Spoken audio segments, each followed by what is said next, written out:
चलिए, तो आज हम बताना चाहेंगे 4 चीजों के विषय में। एक है सुगंध, दूसरी तृप्ति, तीसरी ध्येय और चौथी चीज प्रसन्नता। ये महत्वपूर्ण है और सबके पीछे पीछे एक कारण भी है। फूल हमारे पास हैं, हम उन्हीं फूलों का चुनाव करना पसंद करते हैं जिनमें सुगंध हो। बिना सुगंध वाले फूलों का चुनाव कोई नहीं करता, चाहे वो देवताओं के सिर पर चढ़ाना हो, घर को सजाना हो या बालों को सजाना हो। बच्चे सीधा रहेंगे तो फूलों का स्वभाव होना चाहिए कि उसमें सुगंध हो। ठीक उसी प्रकार से कोई चीज प्राप्त करना हो, जैसे हम भोजन करते हैं, भोजन हम प्राप्त करते हैं। भोजन करना मतलब भोजन को प्राप्त करना। भोजन कैसा हो? केवल पेट भरने लायक? बताइए, नहीं। तो कैसा होना चाहिए? कम से कम भोजन ऐसा होना चाहिए जिसको लेने से हमें तृप्ति मिल जाए, संतोष हो जाए। केवल नहीं, पेट भरना नहीं काम रह गया भोजन का। तृप्ति का मतलब संतोष। भोजन हम वैसा करें, गुणवत्ता तो उसमें हो, स्वास्थ्य लाभ भी हमारा हो, लेकिन मन को भी संतुष्ट होना चाहिए, ऐसा भोजन हो। तीसरी चीज है कर्म। हम कैसा काम करें? काम करने का मतलब क्या है? कोई भी काम हो, जैसे हमको कह दिया जाए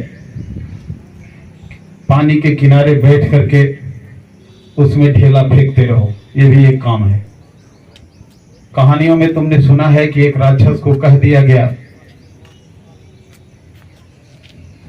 कि तुमको नदी का बालू तौलना है। कहानियों में कह दिया गया कि एक बांस के ऊपर भूत को चढ़ना और उतरना है जब तक मैं बंद न कर दूं। तो क्या वैसा काम हमको करना है? आवाज से बोलिएगा। जब वैसा काम नहीं करना है तो कैसा काम करना है? केवल काम नहीं होना चाहिए, यानी केवल कर्म नहीं होने चाहिए। कर्म का एक उद्देश्य होना चाहिए, ध्येय होना चाहिए, टारगेट होना चाहिए। हम गोलियां बंदूक से दाग रहे हो, खूब दाग रहे हो, 50 नहीं 50,000 गोलियां दाग दी हो, लेकिन गोलियां दागने के पीछे एक उद्देश्य होना चाहिए, टारगेट होना चाहिए, ध्येय होना चाहिए। हम गोली दागें कहां, लगाएं कहां? अगर निरर्थक गोलियां लगा रहे हैं तो उसका कोई मूल्य नहीं है, कोई कीमत नहीं है। ठीक उसी प्रकार से हम कोई काम कर रहे हैं तो उसका भी एक उद्देश्य होना चाहिए। निरुद्देश्य अगर हम कोई काम कर रहे हैं तो उसका कोई मायने नहीं है। ठीक उसी प्रकार से आप पढ़ने जैसे आए हैं तो केवल पढ़ने का एक नाम नहीं करना है।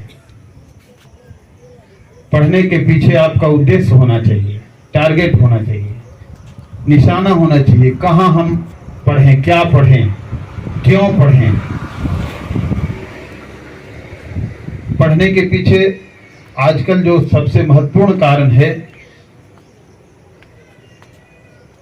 हम आर्थिक दौर से गुजर रहे हैं, मतलब धन की हमें सख्त जरूरत है। और खास करके हम लोग ऐसे घरों से हैं जहां धन की आवश्यकता है ही।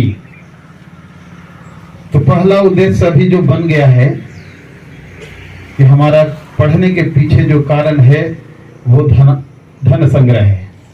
और धन संग्रह तभी हम कर सकते हैं जब पढ़ने के पीछे एक कारण हम बना ले, एक उद्देश्य बना ले, एक ध्येय बना ले। निरुद्देश्य अगर हम पढ़ें, केवल पढ़ रहे हैं, मछली जल की रानी है, केवल पढ़ रहे हैं हाथी राजा या बहुत सारी चीजें, केवल कहानियां पढ़ रहे हैं हम, उन कहानियों का कोई उद्देश्य नहीं होना चाहिए। एक उद्देश्य बना लीजिए कि आपको पढ़ना है तो एक सफेद कारण ये रखना है कि हमको जीवन में आगे कुछ करना है। दूसरा कारण ये रखना है कि केवल करना ही नहीं है, हमारे पास ज्ञान भी होना चाहिए। कुछ लोग केवल नकल करते हैं, जैसे एक बच्ची है यहाँ पर, मुस्कान, छोटी सी मुस्कान, हाथ उठा दीजिए। छोटी मुस्कान कहाँ है? नहीं आई है? आइए। ये कल मैथ बना करके हमको दिखा रही थी। कॉपी देखने के बाद स्पष्ट हो गया कि इसके हाथों का वो बनाया हुआ नहीं है, इसके दिमाग की उपज नहीं, वो किसी दूसरे का नकल करके ये हमको दिखा रही थी। तो आप बताइए, दूसरे का नकल करके दिखाना क्या ज्ञान अर्जन है? ये नहीं है। इससे क्या फायदा मिलेगा? कुछ फायदा नहीं। फायदा सिर्फ इतना होगा कि भीतर से मन में लगेगा कि हमने होमवर्क किया है और हम अपने शिक्षक को दिखा रहे हैं। ये केवल मन की संतुष्टि, तो यहां मन की संतुष्टि नहीं होना चाहिए। हमने शुरू में कहा कि एक उद्देश्य होना चाहिए, ध्येय होना चाहिए, टारगेट होना चाहिए। और वो टारगेट दो हैं अभी हमारे जीवन में के लिए, एक तो अर्थ लाभ कमाना और दूसरा ज्ञान भी होना।